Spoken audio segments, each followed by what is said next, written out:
ভাই, আমাকে একটা ম্যাচ দিয়েন। দেখ দেখ আজকাল কি যুগ আসলো রে, হুজুররাও মেস নিয়ে যাচ্ছি পয়সা পাই বিড়ি খায়। হুজুরেরাও বলে যে বিড়ি খাওয়া হারাম, এখন চিপাই চাপায় হুজুরেরাও যাওয়া বিড়ি খায়। আচ্ছা থাক তাহলে যাই আমি। এই যে ভাই শোনেন, আপনার কাছে কি ম্যাচ হবে? না ভাই, আমার কাছে কোনো ম্যাচ নাই। আপনি তাহলে একটা কাজ করেন, ওই যে ওই দোকানটা থেকে ম্যাচটা নিয়ে আসেন। আচ্ছা ঠিক আছে ভাই, ম্যাচ তো পাইলাম না, কি করব এখন?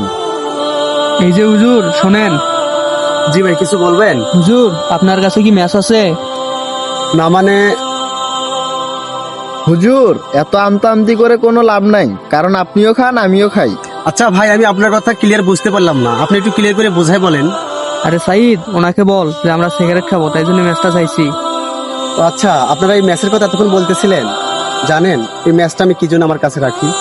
কারণ এই ম্যাচটা আমি আমার কাছে রাখি যখন আমাকে কোনো পাপ কাজ করতে ইচ্ছা হয়, তখন আমি এই ম্যাচ দিয়ে আমি আমার হাতকে আগুনে পোড়াই, যাতে আমি পাপ কাজ থেকে বিরত থাকতে পারি।